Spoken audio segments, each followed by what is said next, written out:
The sound of sizzling oil should never make a mother's blood run cold, but when I heard it that Tuesday afternoon, followed by my daughter's scream, I knew our lives were about to change forever.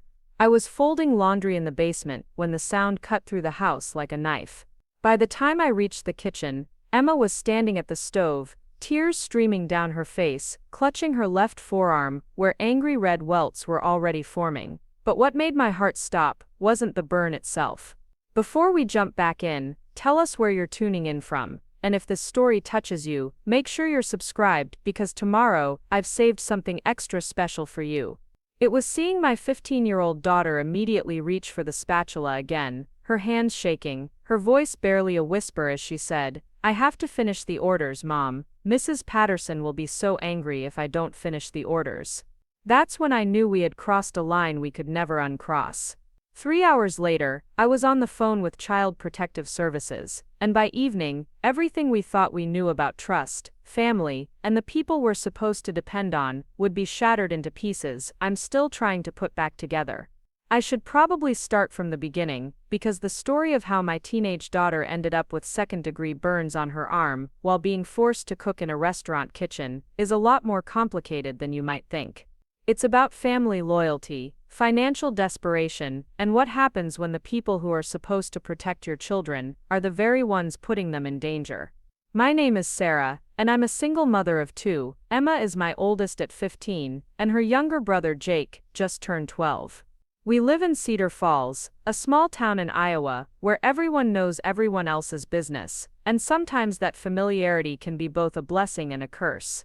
3 years ago, my husband David died in a car accident, leaving me with 2 kids, a mortgage I couldn't afford, and the kind of grief that makes you feel like you're drowning, even when you're standing on dry land. David had been the breadwinner. I'd worked part-time at the local library, which was perfect when the kids were small, and I needed flexibility, but those 20 hours a week weren't going to keep us housed and fed. The life insurance helped for a while, but medical bills from the accident ate through most of it, and suddenly I was facing the reality that I might lose the only home my children had ever known. That's when my sister-in-law, Rebecca, made what seemed like a generous offer. Rebecca had always been the successful one in David's family. She owned Patterson's family restaurant, the most popular dining spot in town, and she had built it from nothing into a thriving business over the past 15 years. She was childless, married to a man named Tom, who worked long hours at the grain elevator, and she threw herself into that restaurant with the kind of intensity that made everyone in town both admire and slightly fear her. Rebecca had this way about her, this commanding presence that made you want to please her even when you weren't sure why. She was tall and lean, with short auburn hair that she kept perfectly styled, and she dressed like someone who had money, even though I knew the restaurant business was tougher than it looked. She drove a new SUV every few years, lived in the nicest neighborhood in town, and never seemed to worry about money the way the rest of us did. When David died, Rebecca stepped in immediately. She helped with the funeral arrangements, brought meals, and made sure the kids had everything they needed during those first terrible weeks. I was grateful, desperately grateful, because I could barely function, let alone figure out how to suddenly become the sole provider for my family. About 6 months after the funeral, when I was starting to panic about money, Rebecca sat me down at her kitchen table with coffee and homemade coffee cake and made her proposal. She needed help at the restaurant, she said. Business was booming, especially on weekends, and she was having trouble finding reliable staff.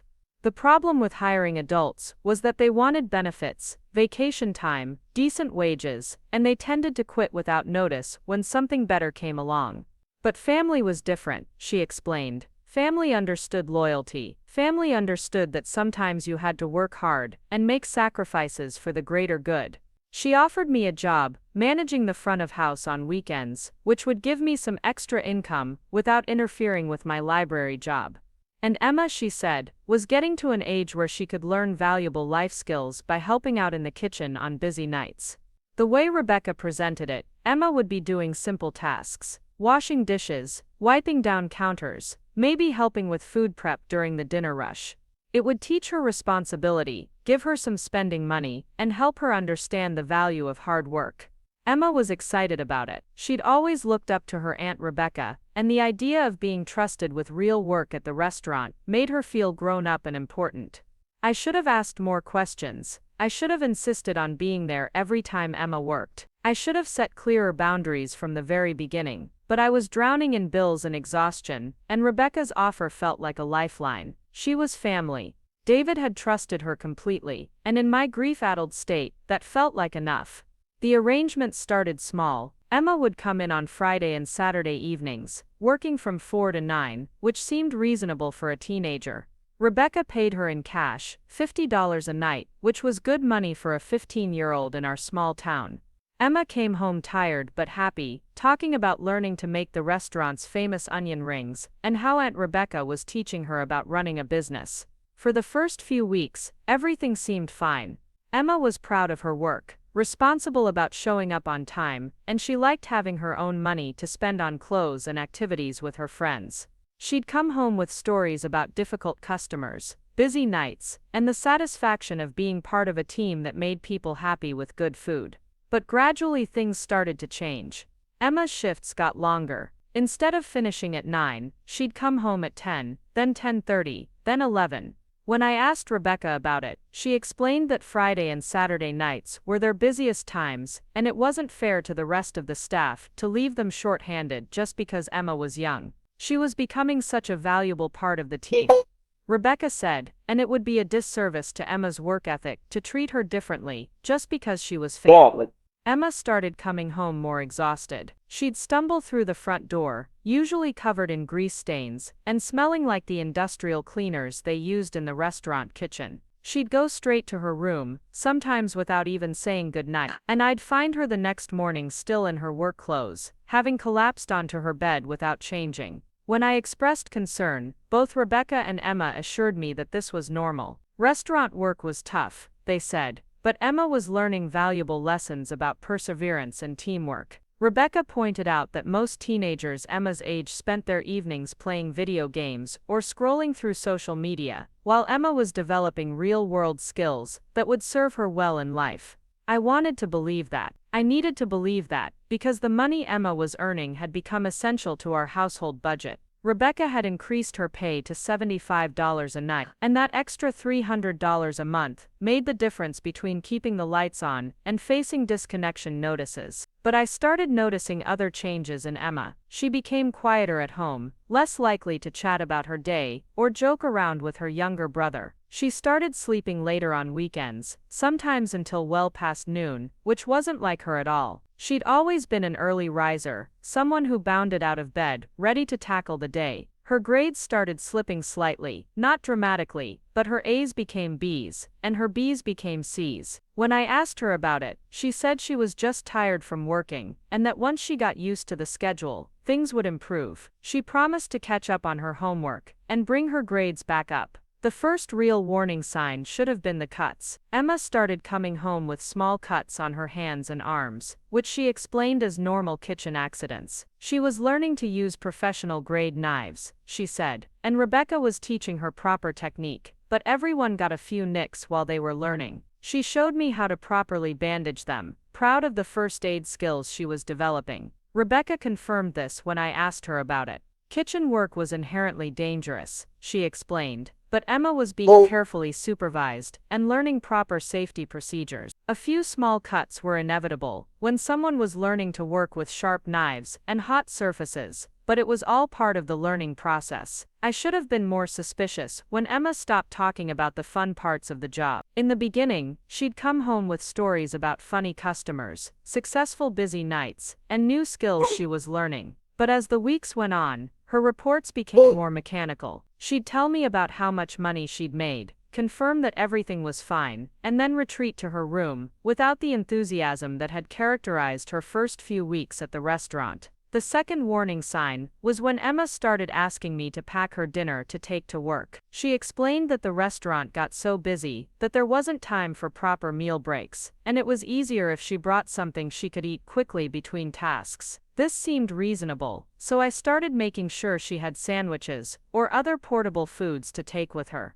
But then I realized she wasn't eating the food I packed. She'd come home with untouched lunches, claiming she'd been too busy to eat, or that Rebecca had provided staff meals. When I asked Rebecca about this, she assured me that she always made sure Emma ate properly during her shifts, and that I shouldn't worry about packing meals anymore, because she had it covered. It was around this time that Emma started getting sick more often. Nothing serious, just minor colds and stomach bugs that seemed to linger longer than they should have. She complained of headaches and said she felt tired all the time, even on her days off. I took her to the doctor, who found nothing obviously wrong, but suggested she might be dealing with stress, and recommended making sure she was getting enough sleep and eating nutritious meals. The doctor's visit should have been a wake-up call, but I was so focused on keeping our financial situation stable that I convinced myself Emma just needed time to adjust to working. Lots of teenagers had part-time jobs, I reasoned, and most of them managed just fine. Emma was responsible and mature for her age, and Rebecca wouldn't put her in any real danger. Meanwhile, my own work situation at the restaurant was becoming more complicated. Rebecca had been gradually increasing my responsibilities, asking me to come in earlier, to help with prep work, and stay later to help with closing procedures. What had started as weekend shifts, from 5 to 10, became Thursday through Sunday, from 3 to 11 or later.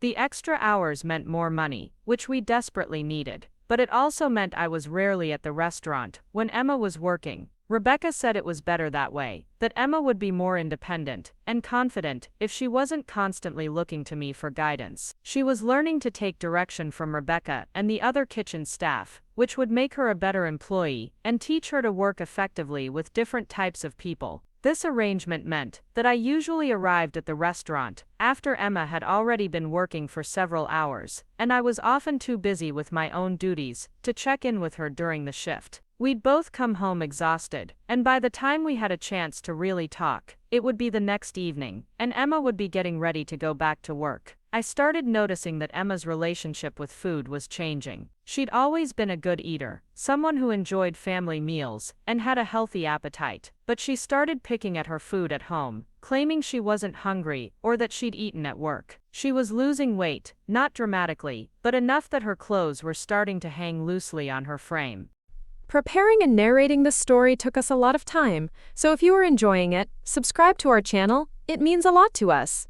Now back to the story. When I mentioned this to Rebecca, she said that restaurant work was physically demanding, and that it was natural for Emma to lose a few pounds as she built stamina and muscle. She assured me that Emma was eating regular meals during her shifts, and that the weight loss was probably just Emma's body adjusting to a more active lifestyle. The third warning sign was when Emma started having trouble sleeping. I'd hear her moving around in her room late at night, sometimes talking in her sleep or crying out. When I'd check on her, she'd usually be having what seemed like bad dreams, tossing and turning and mumbling incoherently. In the morning, she never remembered these episodes and insisted she was sleeping fine. I mentioned the sleep issues to Rebecca, wondering if the late work hours were affecting Emma's sleep schedule more than we'd realized. Rebecca suggested that Emma might be going through normal teenage growing pains and that the structure and responsibility of work might actually be helping her develop better coping skills for stress. Looking back, I can see how Rebecca always had explanations that made sense on the surface but deflected any real examination of what was happening to Emma. She was masterful at presenting herself as the experienced adult who understood both restaurant work and teenage development, while positioning me as an overprotective mother who needed to trust the process and let Emma grow. The fourth warning sign was when Emma started asking strange questions about workers' rights and child labor laws. She'd casually bring up topics like how many hours teenagers were legally allowed to work, what kinds of tasks were considered appropriate for minors, and whether there were special safety requirements for young workers in restaurant kitchens. When I asked why she was curious about these things, Emma said they'd been discussing workplace rights in her civics class and she was just interested in learning more about how the laws applied to her own work situation. She seemed to already know quite a bit about the subject, which impressed me because it showed she was taking her work seriously and thinking about it in a mature way. I should have realized that 15-year-olds don't randomly become interested in labor law unless something is making them wonder whether their working conditions are legal. But at the time, I interpreted Emma's questions as evidence that she was developing a sophisticated understanding of the working world and thinking critically about her place in it. The fifth warning sign was when Emma stopped bringing friends around the house. She'd always been social, someone who had friends over regularly and who went out with her peer group on weekends. But as her work schedule intensified, she gradually stopped making social plans and seemed to lose touch with her school friends. When I asked about this, Emma said that work was keeping her too busy for much socializing and that her friends didn't really understand what she was going through. She seemed to be developing a sense of herself as someone who was more mature and responsible than her peers, someone who had real-world experience that set her apart from other teenagers. Rebecca reinforced this narrative, praising Emma for her dedication and work ethic, and suggesting that Emma was learning lessons that would give her advantages over other young people who were wasting their time on frivolous activities. She made Emma feel special, chosen, more mature than her age, and Emma seemed to take pride in being different from other teenagers. The sixth warning sign was when Emma started having anxiety about missing work. If she had a cold or felt sick, she'd worry obsessively about calling in and would try to go to work even when she was clearly unwell. She'd talk about how much the restaurant needed her, how busy they were going to be, and how letting people down would reflect poorly on her character. This level of anxiety about a part-time job seemed excessive for a teenager, but Rebecca framed it as evidence of Emma's exceptional work ethic and sense of responsibility. She said most young people didn't understand the importance of reliability and that Emma was learning valuable lessons about commitment and following through on obligations. The seventh warning sign was when Emma started asking for over-the-counter pain medication more frequently. She complained of sore feet, aching back, and general body pain that she attributed to long hours of standing and physical work. I bought her better shoes, suggested she stretch more, and gave her ibuprofen when she asked for it, thinking that her body was just adjusting to the demands of restaurant work. The eighth warning sign was when Emma started coming home with burns. Small ones at first, little red marks on her hands and forearms that she explained as inevitable accidents when working around hot stoves, fryers, and grills. She seemed to know exactly how to treat them, running cold water over the burns and applying the appropriate ointments, which made me think she was receiving good safety training at work. Rebecca confirmed that minor burns were part of learning to work in a professional kitchen and that Emma was being taught proper safety procedures and first aid. She said Emma was actually doing better than most new kitchen workers, who often made more serious mistakes when they were learning to navigate around hot equipment. These burns became more frequent over time, but they were always small, and Emma always had reasonable explanations for them. She was learning to work on the grill, she was helping with the fryer, she was moving hot pans, she was loading and unloading the industrial dishwasher. Each individual incident made sense, and Emma seemed to be handling them competently. The ninth warning sign was when Emma started talking about work in ways that didn't quite make sense. She'd mention working the line during dinner rush, being responsible for getting orders out, and having to keep up with tickets. These sounded like responsibilities that would typically be handled by experienced cooks, not a 15-year-old who was supposed to be learning basic kitchen skills. When I asked Rebecca about this, she explained that Emma was showing such exceptional aptitude that she'd been gradually given more responsibility. She was quick to learn, reliable under pressure, and had developed skills that made her valuable during busy periods. Rather than holding Emma back because of her age, Rebecca said, she was giving Emma opportunities to grow and challenge herself. The 10th warning sign was when Emma stopped complaining about anything related to work. In the beginning, she'd come home with normal workplace grievances, difficult customers, busy nights, feet that hurt from standing, or annoyance with other staff members. But as time went on, Emma stopped sharing any negative experiences from work. Everything was always fine, everything was always going well, and any problems I observed were always my imagination or overprotectiveness. This shift from normal workplace complaints to complete positivity should have been a red flag, but it was subtle enough that I didn't immediately recognize it as concerning. Emma seemed more mature, more professional, more capable of handling challenges without needing to vent about them at home. The 11th warning sign was when Emma started having what I now recognize as panic attacks. She'd suddenly become short of breath, start sweating, and seem overwhelmed by anxiety for no apparent reason. These episodes usually happened on workdays, either before she left for her shift or sometimes in the middle of the night before a workday. Emma always had explanations for these episodes. She was nervous about a big event at the restaurant, or she was worried about a test at school, or she was just feeling overwhelmed by her busy schedule. The attacks never lasted long, and Emma seemed to recover quickly, so I attributed them to normal teenage stress and the pressure of balancing school and work. The 12th warning sign was when Emma started asking about our family's financial situation more frequently. She wanted to know exactly how much money we needed each month, how much her work income was contributing to our household budget, and what would happen if she stopped working. These questions seemed to indicate that Emma was developing a mature understanding of our family's economic reality, which I thought was healthy and responsible. But looking back, I think Emma was trying to understand how trapped we were by her income and whether it would be financially devastating if she stopped working. She was calculating the cost of speaking up about her working conditions, weighing her own well-being against our family's financial stability. The 13th warning sign was when Emma started having trouble with schoolwork that had never been difficult for her before. She'd always been good at math, but suddenly she was struggling with concepts that should have been easy. She'd always been a strong writer, but her essays became disorganized and difficult to follow. She'd always been good at managing her time, but she started missing assignments and forgetting about tests. Her teachers started reaching out to me, expressing concern about Emma's declining academic performance and asking if there were problems at home that might be affecting her ability to focus on school. I attributed these issues to the stress of balancing work and school and assured the teachers that things would improve once Emma adjusted to her new routine. The 14th warning sign was when Emma started asking hypothetical questions about what would happen if someone got seriously hurt at work. She'd ask about workers' compensation, about whether employees could sue their employers, about what happened if someone was injured because safety rules weren't being followed. She presented these questions as general curiosity about workplace safety, but they seemed oddly specific and detailed. The 15th and most serious warning sign was when Emma started coming home with more significant injuries that she tried to hide from me. I'd notice bandages that she hadn't mentioned, or she'd wince when she moved in ways that suggested she was in pain. When I'd ask about these things, she'd minimize them, claiming they were minor accidents that weren't worth discussing.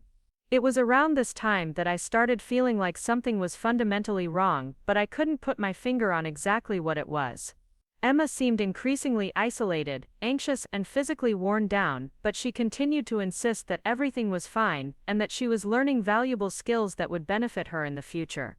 Rebecca continued to praise Emma's work ethic and dedication, often in ways that made me feel like I should be grateful for the opportunity she was providing.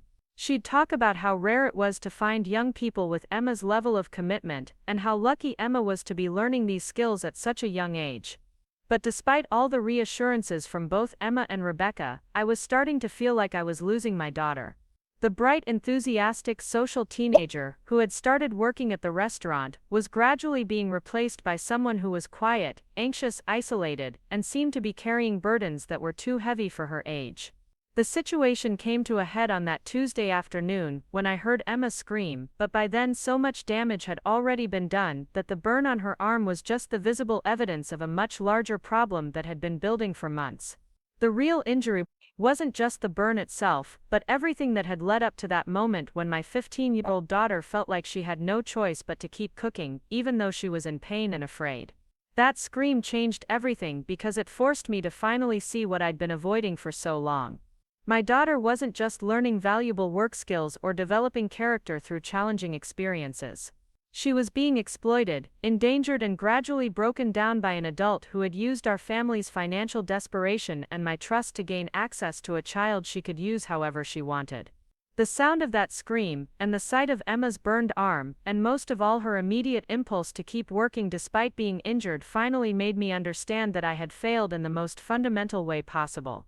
I had allowed someone to hurt my child, and I had convinced myself that it was for her own good.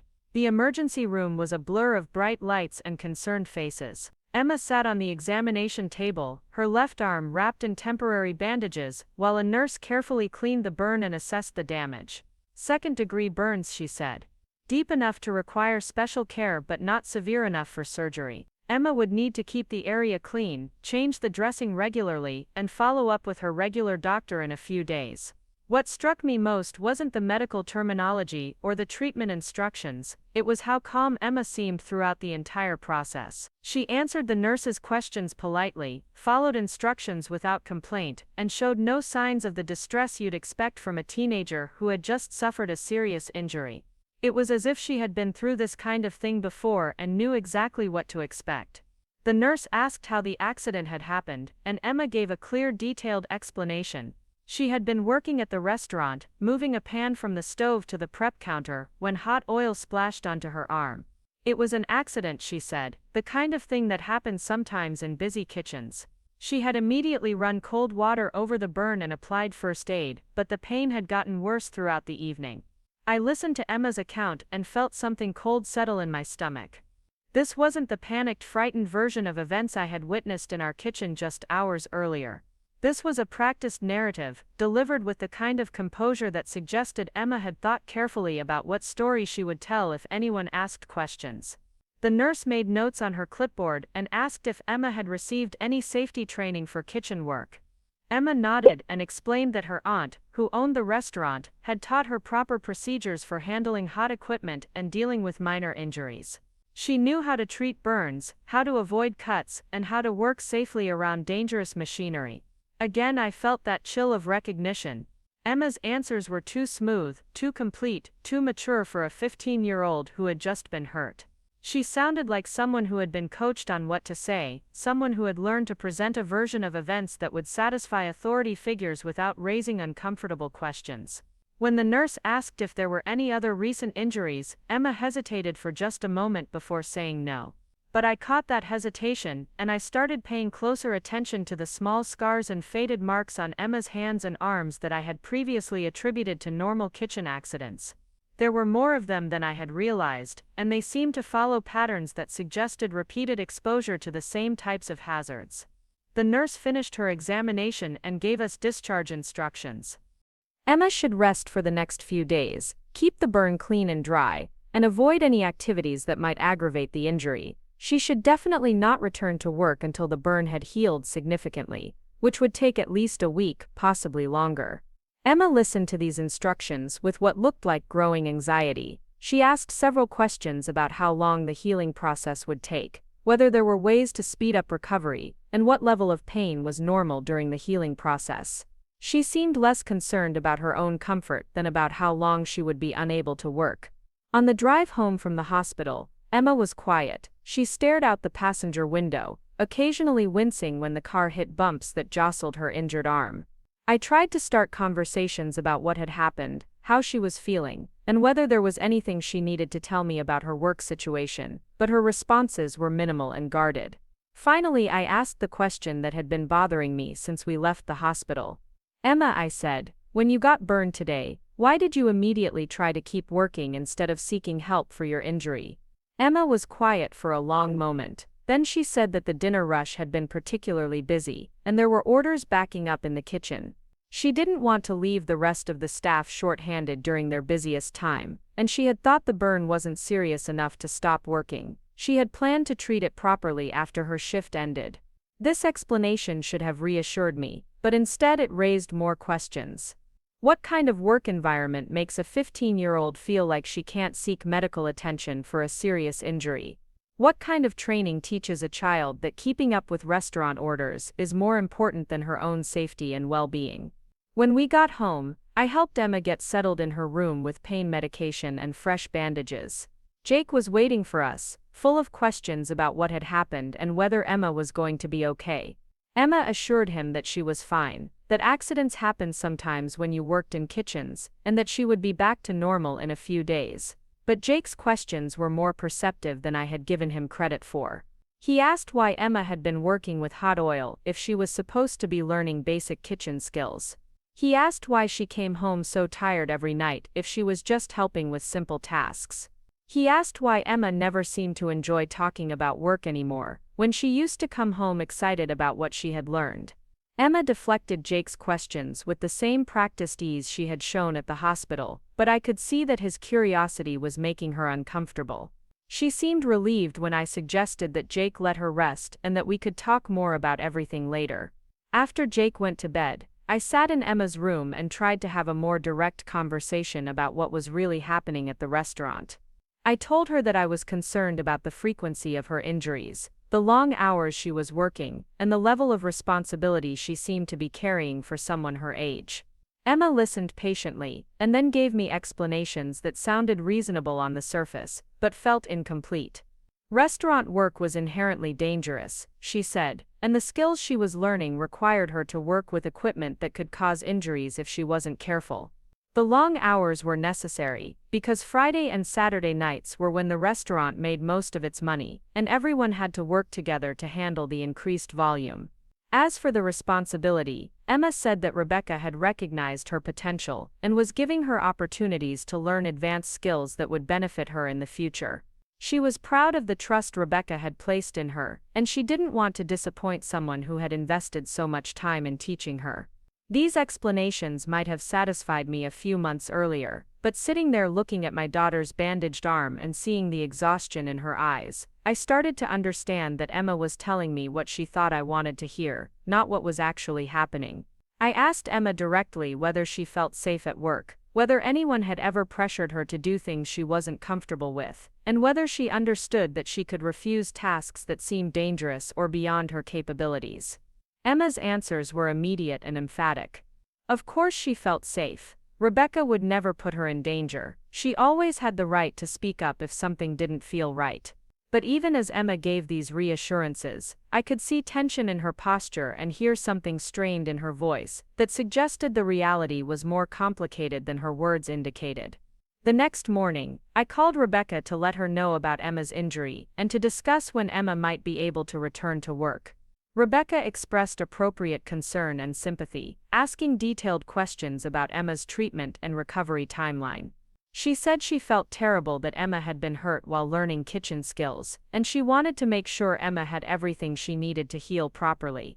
But then Rebecca started talking about the practical implications of Emma's absence. The weekend was going to be particularly challenging without Emma's help, she said.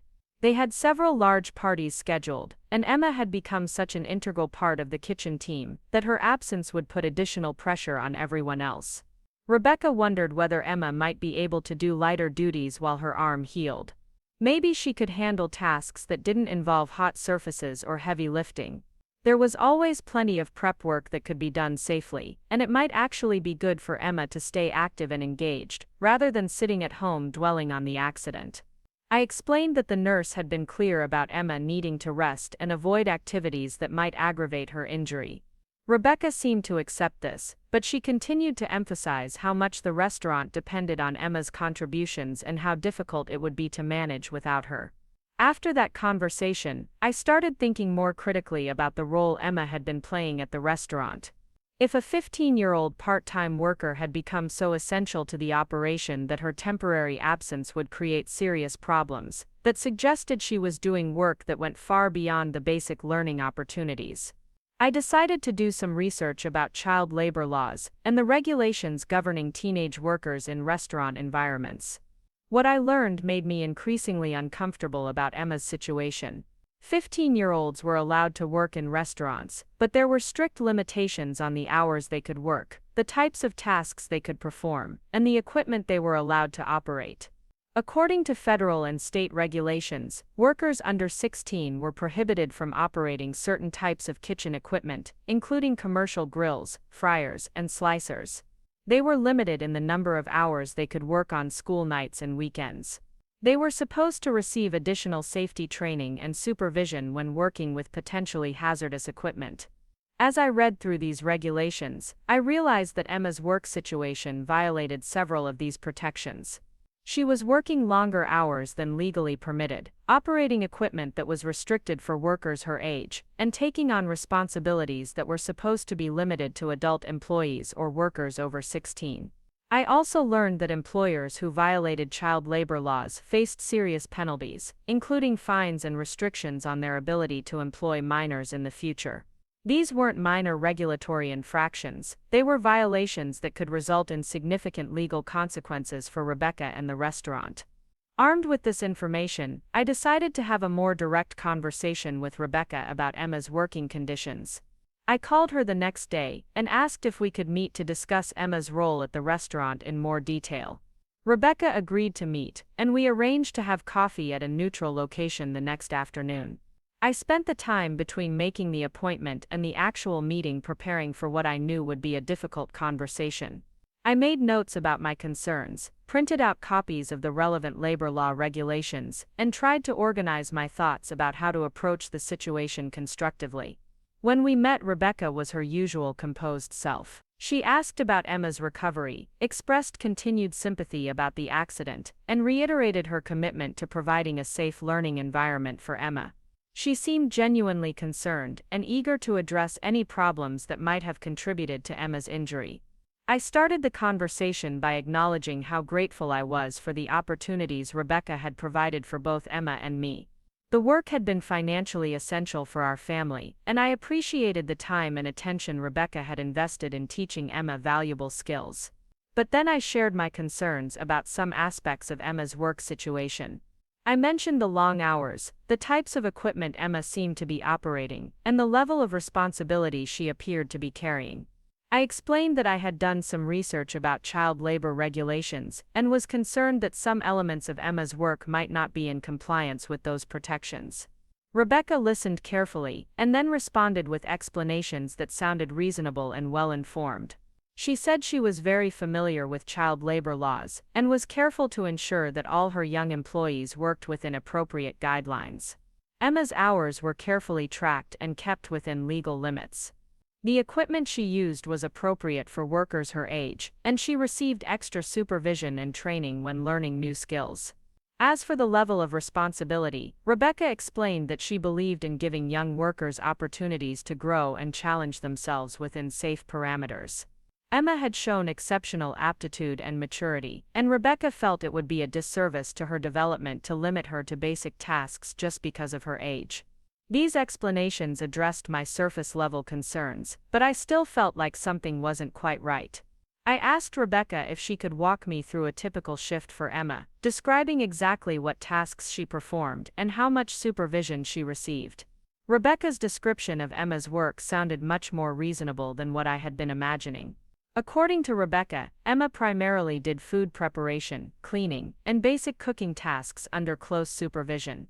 She occasionally helped with more advanced cooking during busy periods, but only when there were experienced staff members available to guide her and ensure her safety. The picture Rebecca painted was of a well-supervised learning environment, where Emma was gradually developing valuable skills, while being protected from inappropriate risks. It was exactly the kind of situation I had thought I was agreeing to when Emma first started working at the restaurant.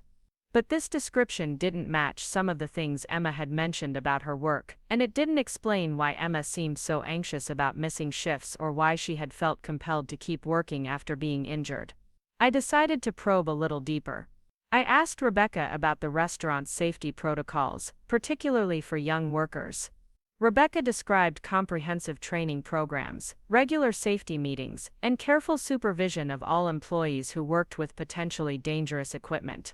She said that safety was her top priority, and that she would never knowingly put any employee, especially a young person, in a dangerous situation. I asked about the specific incident that had led to Emma's burn. Rebecca explained that it had been an unfortunate accident during a particularly busy evening. Emma had been helping with food preparation when a pan of hot oil had splashed unexpectedly. It was the kind of accident that could happen to anyone in a kitchen environment, regardless of their age or experience level. Rebecca emphasized that Emma had followed proper safety procedures by immediately applying first aid, and that the injury had been treated appropriately. She said she had reviewed the incident carefully and had identified some additional safety measures that could be implemented to prevent similar accidents in the future. All of Rebecca's explanations sounded reasonable and responsible, but I still felt uneasy about the situation.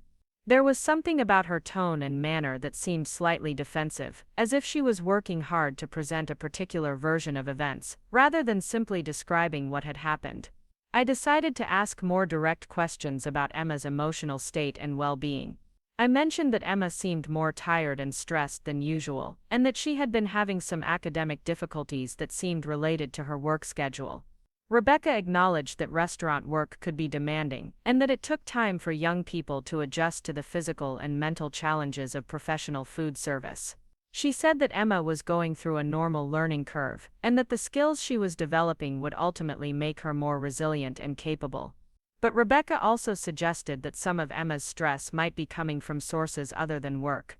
Teenagers faced many pressures from school, social relationships, and family expectations, and it was natural for parents to look for external explanations when their children seemed to be struggling. This response felt like a subtle way of deflecting responsibility and implying that I was overreacting to normal teenage challenges. It made me more determined to get to the truth about what was really happening at the restaurant. I asked Rebecca if I could observe Emma's work environment more directly.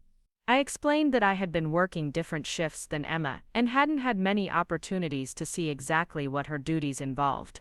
I said I would feel more comfortable about Emma returning to work after her injury if I could better understand her daily responsibilities. Rebecca hesitated before responding to this request. She said that having parents observe their children's work could be disruptive to the team dynamic and might make Emma feel self-conscious about performing her duties. She suggested that it might be better for Emma's development if she continued to work independently rather than under parental supervision. This response raised red flags for me. Most employers who were confident about their treatment of young workers would welcome parental involvement and oversight. The fact that Rebecca seemed reluctant to have me observe Emma's work environment suggested that there might be aspects of the situation that wouldn't stand up to scrutiny. I pressed the issue, explaining that my concerns weren't about Emma's independence but about ensuring that her work environment was safe and appropriate. I said that as Emma's parent, I had both the right and the responsibility to understand the conditions under which she was working. Rebecca eventually agreed to let me observe Emma's work, but she suggested that we wait until Emma had fully recovered from her injury and had settled back into her normal routine. She said it would be better to observe under typical circumstances rather than during the transitional period while Emma was readjusting to work. This delay felt like another attempt to control the situation and limit my access to information about Emma's working conditions. I decided that I needed to take more immediate action to protect my daughter and get to the truth about what was happening at the restaurant. That evening, I had another conversation with Emma about her work situation. This time, I approached the discussion differently.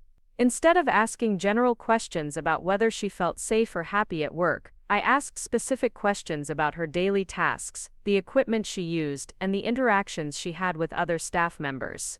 Emma's answers to these detailed questions painted a picture that was quite different from what Rebecca had described.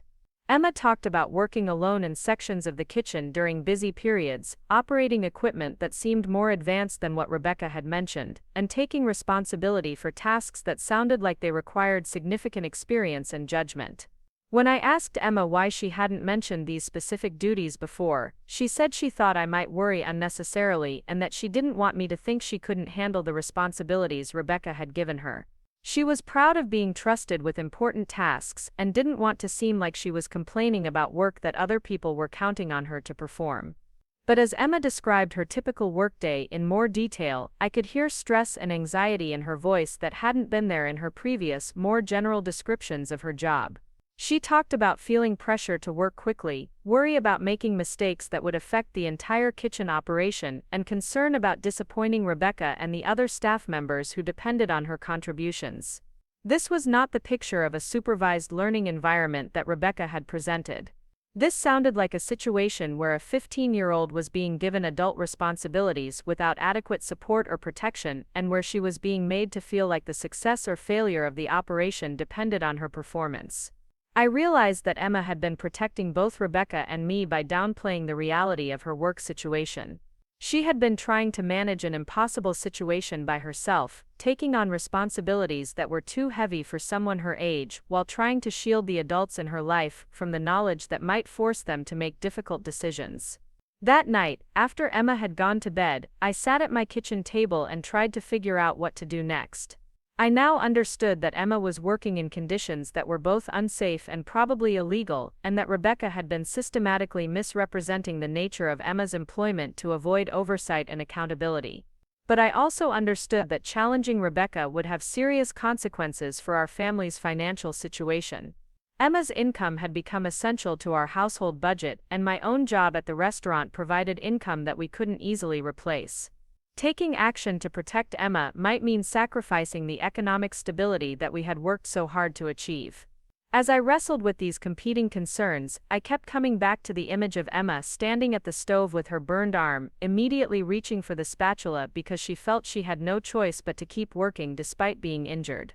That image told me everything I needed to know about the situation Emma was facing and the kind of pressure she was under. I realized that no amount of money was worth putting my daughter in danger and that my primary responsibility was to protect Emma's safety and well-being, regardless of the financial consequences. The next morning, I made the phone call that would change everything. The Child Protective Services investigator arrived at our house on Thursday morning. Her name was Linda Martinez, and she had the kind of calm professional demeanor that immediately made me feel like I had made the right decision in calling.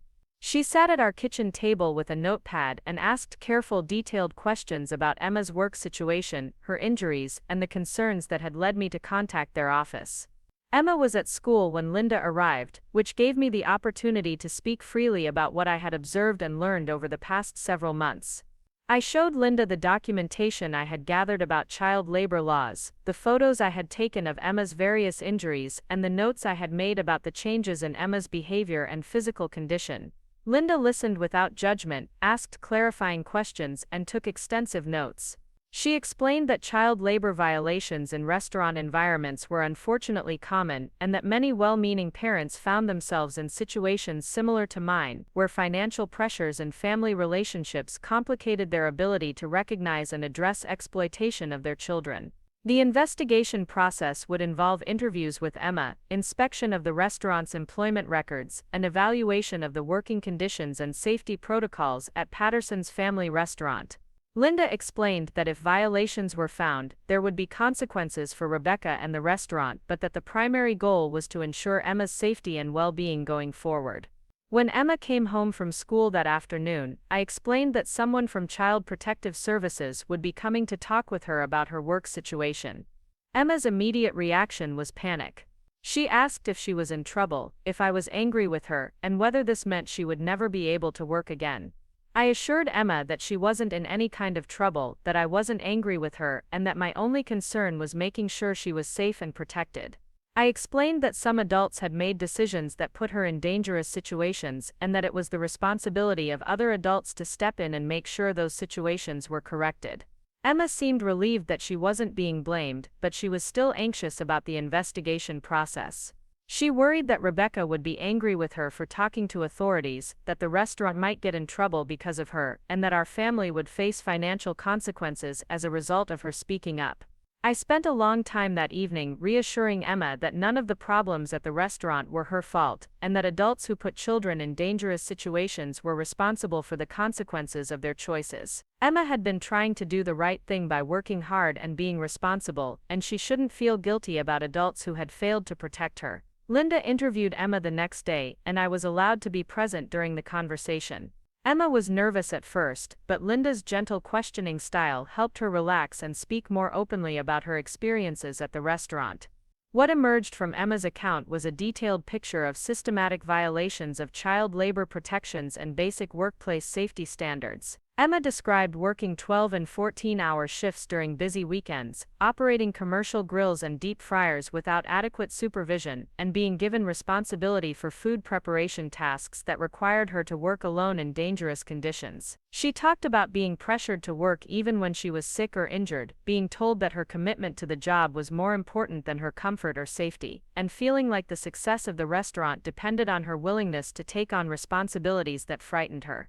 Emma also described a culture of secrecy around her working conditions, where she was explicitly told not to discuss certain aspects of her job with me or anyone else outside the restaurant. Rebecca had convinced Emma that most adults wouldn't understand the valuable learning opportunities she was being given, and that outside interference would only limit Emma's potential for growth and development. Linda's investigation of the restaurant revealed extensive documentation of labor law violations. Emma's time card showed that she had regularly worked shifts that exceeded legal limits for workers her age. Security footage showed her operating equipment that was restricted for minors. Interview with other staff members revealed that Emma had been given responsibilities typically reserved for experienced adult workers. The state labor department got involved and conducted their own inspection of the restaurant's employment practices. They found violations involving not just Emma but several other young workers who had been employed under similar conditions. Rebecca had been systematically exploiting teenage workers, taking advantage of their inexperience and their families' financial needs to create a workforce that she could underpay and overwork without fear of complaints. Rebecca was charged with multiple violations of state and federal child labor laws. The restaurant was fined heavily and placed under strict supervision regarding their employment of minors. Rebecca was required to implement comprehensive safety training, provide additional supervision for young workers, and submit regular reports about their working conditions and duties. But the legal consequences were only part of the aftermath. Rebecca's reaction to the investigation was to blame me for destroying our family relationships and ruining her business over what she characterized as minor workplace incidents. She accused me of being an overprotective parent who didn't understand the value of hard work and real-world experience for young people. Rebecca's husband Tom and the rest of David's family sided with her, viewing the investigation as an attack on someone who had been trying to help our family during difficult times. They saw Rebecca as the victim of regulatory overreach and parental paranoia, rather than as someone who had endangered a child for her own financial benefit.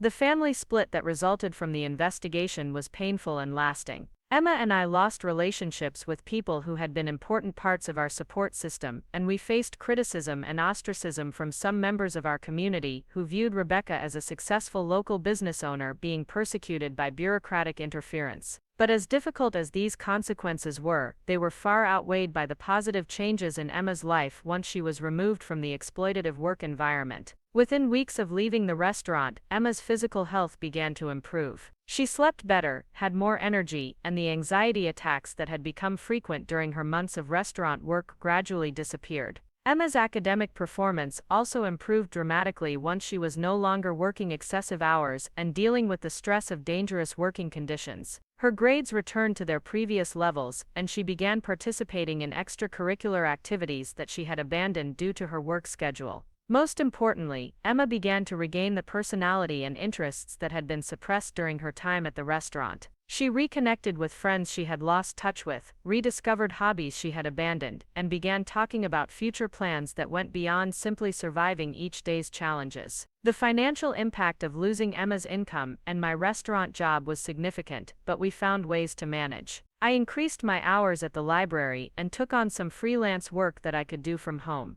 Emma got a part-time job at a local retail store that followed appropriate guidelines for teenage workers, giving her some spending money while respecting legal protections and allowing her to maintain balance in her life. We had to make some adjustments to our lifestyle and spending, but we discovered that the financial security we had gained from Emma's restaurant work hadn't been worth the cost to her physical and emotional well-being. The money we had earned through her exploitation had come at a price that was far too high. Looking back on the entire experience, I understand now that I had been gradually conditioned to accept an increasingly unacceptable situation. Rebecca had been skilled at normalizing dangerous conditions, minimizing legitimate concerns, and making me feel like I was being overprotective when I questioned Emma's treatment. The process had been so gradual that I hadn't recognized how far the situation had deteriorated until Emma's burn forced me to confront the reality that my daughter was being harmed. By that point, so much damage had already been done that the physical injury was just the most visible sign of months of exploitation and endangerment.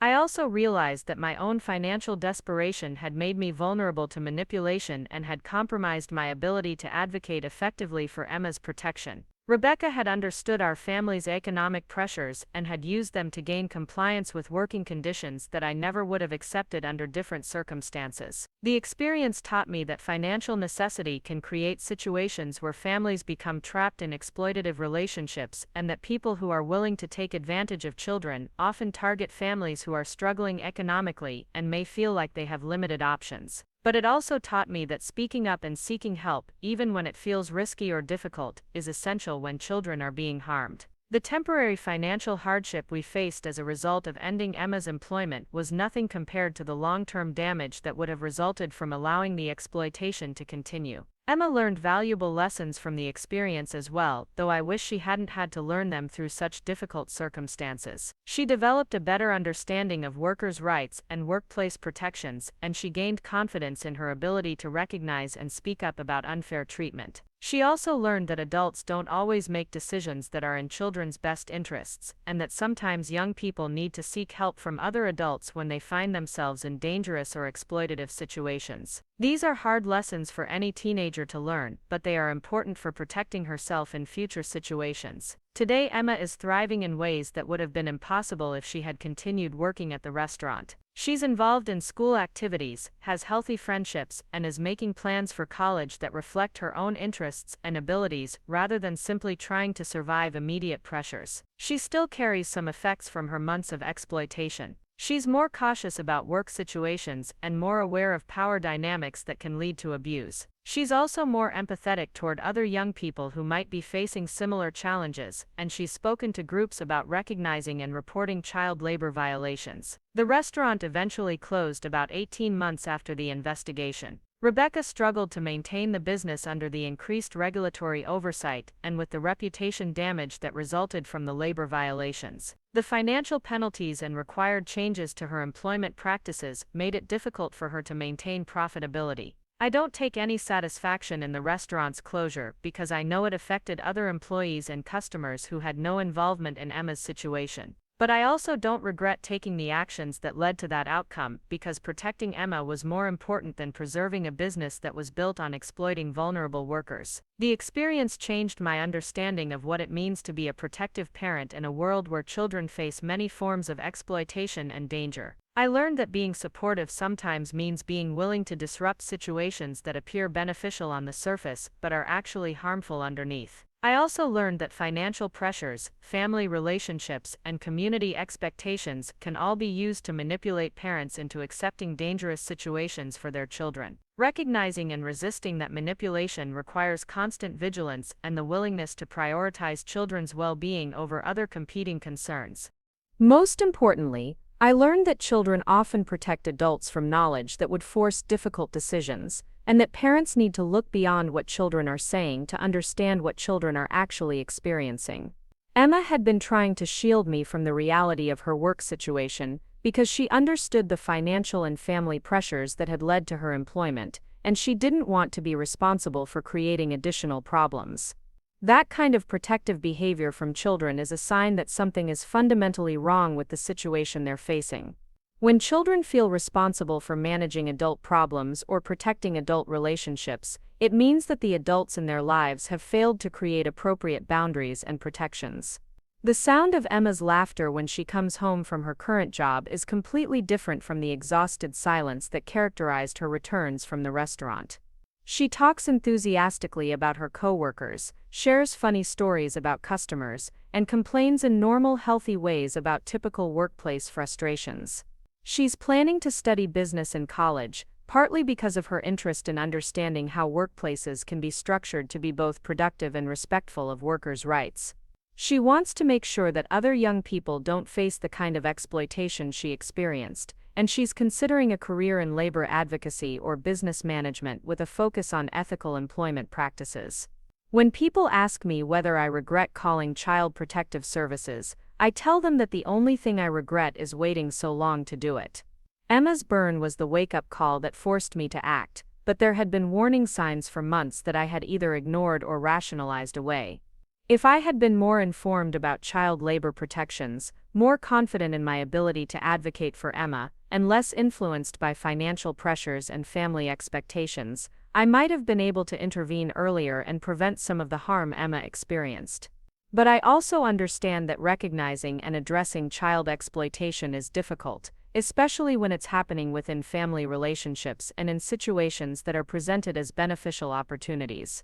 The people who exploit children are often skilled at manipulation and normalization, and they target families who are vulnerable due to economic pressures or other stresses. The most important thing is that Emma is safe now, that she's thriving in ways that wouldn't have been possible if the exploitation had continued, and that she's learned to value her own well-being and to seek help when she needs it. The rest of it, the family relationships that were damaged and the financial adjustments we had to make, are prices that were worth paying to protect my daughter. Sometimes doing the right thing as a parent means being willing to disrupt everything else in your life. Emma's safety and well-being were more important than maintaining relationships with people who thought exploiting her was acceptable, and they were more important than avoiding the financial challenges that came with ending her employment. I would make the same choice again, and I would make it sooner if I had the chance to do it over. Because when it comes to protecting your children, there really is no such thing as going too far. 2 years have passed since that Tuesday afternoon when everything changed. Emma graduated high school last month with honors, something that wouldn't have happened if she'd continued down the path Rebecca had set for her. She's heading to the state university in the fall on a partial scholarship, planning to study labor relations and business ethics. The girl who once felt trapped in a dangerous kitchen now wants to spend her career making sure other kids never face what she went through. Jake, who's 14 now, started his first job this summer at the local community center teaching swimming lessons to younger kids. The difference in how I approached his employment versus Emma's couldn't be more stark. I met with his supervisor 3 times before his first day, reviewed all safety protocols, and made sure he understood that no job is worth risking his well-being. Jake thinks I'm being overprotective, but Emma always backs me up when these conversations happen. The legal proceedings against Rebecca concluded 8 months ago. She pleaded guilty to 14 counts of child labor violations and was sentenced to 18 months of probation, community service, and a permanent ban from employing anyone under 18. The state fined her restaurant $43,000, money that ultimately contributed to forcing the business to close permanently. Rebecca never apologized. Even during her sentencing hearing, she maintained that she had been providing valuable opportunities for young people, and that government interference had destroyed a successful business that benefited the entire community. She blamed me for being vindictive and claimed that Emma had been a willing participant who benefited from the experience. What Rebecca never understood, and what I hope other adults will learn from our story, is that children cannot truly consent to their own exploitation. Emma had felt like she was making mature, responsible choices, but she was actually responding to pressure and manipulation from an adult who held power over her family's financial security. The investigation ultimately revealed that Rebecca had been exploiting teenage workers for nearly a decade. 7 other families came forward with similar stories once the initial case became public. These parents described the same gradual escalation of dangerous working conditions, the same normalization of injuries and exhaustion, and the same financial pressures that made them reluctant to speak up about their children's treatment. One mother told investigators that her 16-year-old son had been working 80-hour weeks during summer breaks, operating equipment that left him with permanent scars on both hands. Another family discovered that their daughter had been forced to work through a bout of food poisoning because Rebecca convinced her that calling in sick would demonstrate poor character and unreliability. The pattern was always the same. Rebecca would target families facing financial stress, offer opportunities that seemed generous and supportive, then gradually increase the demands and dangers while making parents and children feel guilty for questioning the arrangement. She was skilled at identifying vulnerable families and exploiting their economic desperation for her own benefit. Learning about these other cases helped Emma understand that her experience wasn't unique or personal. Rebecca hadn't singled Emma out for poor treatment. She had developed a systematic approach to exploiting teenage workers that she applied to any family desperate enough to accept her terms. This knowledge was both comforting and disturbing for Emma. Comforting because it meant the exploitation wasn't about her inadequacies or failures, but disturbing because it revealed how calculated and deliberate Rebecca's actions had been.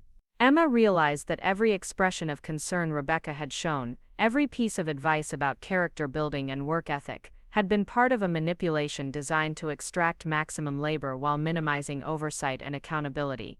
The community's response to the revelations was mixed. Some people were horrified to learn what had been happening and supported the families who came forward. Others remained loyal to Rebecca, viewing her as a victim of regulatory overreach who had been trying to help struggling families while running a successful business. This division taught Emma important lessons about how communities can enable exploitation by prioritizing economic success and adult relationships over child protection. She learned that speaking up about abuse often means facing criticism and social consequences, but that those costs are worth paying to prevent continued harm. The financial recovery for our family took time but proved manageable. I eventually found full-time work at the county clerk's office, which provided better benefits and more stable income than the combination of library and restaurant work. Emma's part-time job at the clothing store taught her what healthy employment looked like: reasonable hours, age-appropriate tasks, supportive supervision, and respect for her school commitments. We had to make some lifestyle adjustments and delay some financial goals, but we discovered that our previous dependence on Emma's restaurant income had been built on a foundation that was both unsustainable and harmful. The short-term financial benefit hadn't been worth the long-term damage to Emma's physical health, academic performance, and emotional well-being. Emma's relationship with work changed fundamentally after leaving the restaurant. Her current job at a local bookstore involves tasks that are appropriate for her age and skill level, supervisors who respect her boundaries, and scheduling that accommodates her school and social commitments. She enjoys going to work, looks forward to interacting with customers and coworkers, and comes home energized rather than exhausted. The contrast between Emma's restaurant experience and her bookstore job illustrates the difference between exploitation and genuine opportunity. Real job training involves gradual skill development with appropriate support and safety measures. Real mentorship focuses on the young person's growth and well-being, rather than extracting maximum productivity for minimum cost. Emma has become an advocate for other young workers, speaking at schools and community events about recognizing and reporting unsafe working conditions. She's particularly effective at reaching teenagers who might be facing similar pressures, because she understands the complex emotions and loyalties that can make it difficult to seek help.